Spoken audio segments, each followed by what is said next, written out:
somebody on could that's the idea, but yeah, so they just, yeah, I thought it was you, but they just, oh, it was you, right? Yeah, okay, sorry, okay.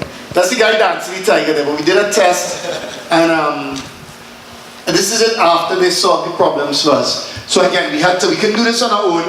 The two of the biggest independent companies that we partnered with on it is, well, Navid here, Lancaster, and Coded Arts. That's how we had to get it done. And a plethora of Caribbean studios and actors.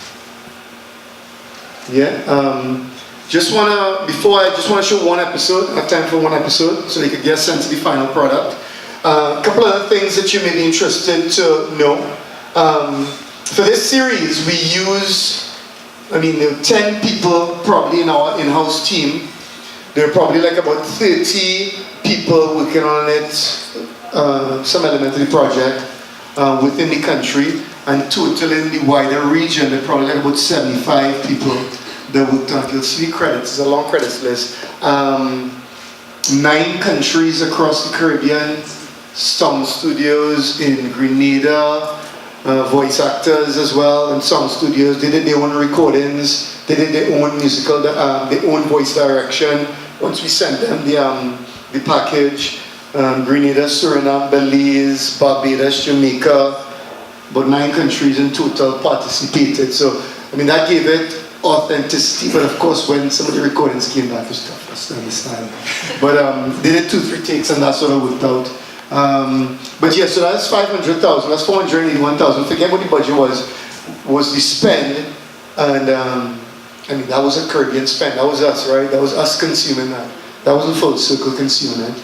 It was Lancaster, it was so many people, I can't mention it. You'll see them at the end of the credits.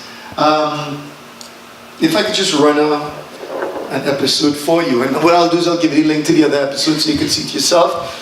And you could see if the one other thing, because we never reconnected, I have time for one small thing that I found interested. This is CARICOM we're dealing with. So their interest is getting their message across. When we showed them the final episodes, they loved it. They really found it was provocative. They really found that we hit the nail on the head. The one thing that they wanted us to do is just break that wall, Jason. Just break through that wall. It's like, what do you mean? We need to break through? Just take it back home. I said, we need to take it home. I want you to tell them that, see Savannah Park, that's really Guyana. So I'm not going to tell them this Guyana. You know what I mean? They wanted us to break that wall and bring the kids back to reality. Tell them that this is Guyana. And I said, we're not going to do that. We're not going to do that. You know what I mean? They're going to get the message. When you have your workshops, you can do that. But you have to keep the story pure. You have to keep the characters rich. They will get the message. You're brainwashed now, and they will feel like Caribbean citizens in 10 years' time. So they agreed to that. And what we had to do instead, which was a good idea, when you heard Preston the Duck, the main guy, Salas, kept saying, I know who that duck is, I know who that duck is. It was just a duck, Yeah, that duck is Liat. I was like, oh crap, I didn't realize that duck is Liat. Because Preston the Duck is the one character that keeps coming up. And he's keep carrying stuff from people from one place. We just saw him as a guy in the community that was like a taxi driver. But yeah, he's sort of like Liat, you know what I mean? And he's the only one who could speak all the languages and figure out what people are saying, and he's moving through. Always late, always on the hustle. And so we're adults, and so it's only then I now start to get it. This is what that dude mean when he said this is a Caribbean story, this CARICOM story. I didn't understand that CARICOM was a big building that did bureaucratic stuff and signed fancy agreements, but I only then understood when he said that duck is Liat, this is it. I said, okay, but we're not going to say duck is Liat, this house. We're not going to say that.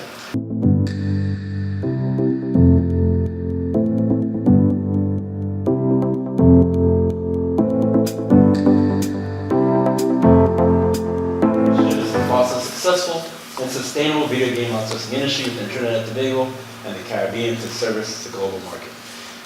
In English, what this means is we would like to start a company here within the Caribbean that creates outsourcing assets to big companies throughout the world.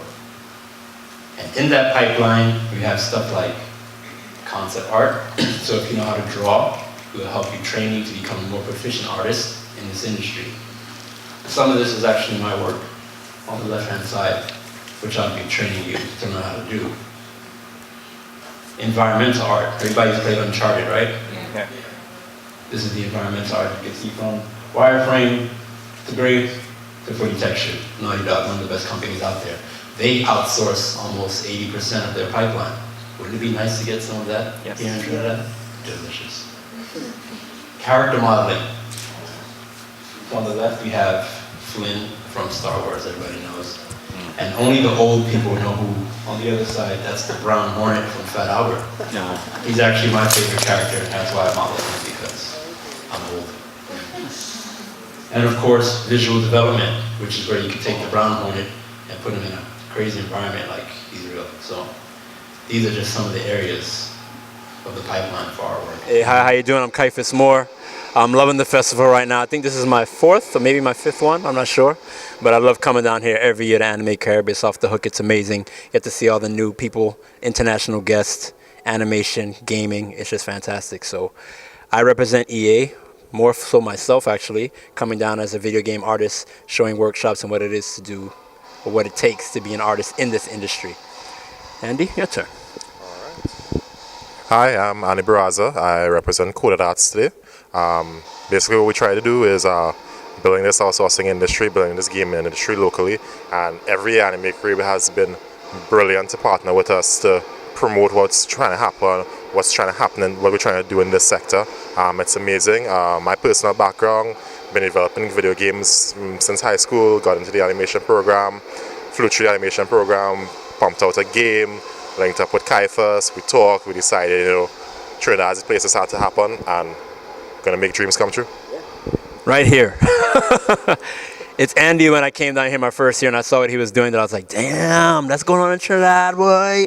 So it was very impressive. And seeing the students that UTT has, seeing the other initiatives that other people are doing on their own, it was like, yo, this is where it's at. It's a hotbed in the Caribbean. It's going on. It's going to happen. And it's just a way to be a part of it. So that's why we're here, and that's why I'll always be here. Yo, what's going on? My name is Kaifus Moore from EA Games, and you're watching GT Network. And if somebody tells you, if you want a job in the gaming industry, to be there at 9 o'clock, be there at 9 o'clock. And I'm out.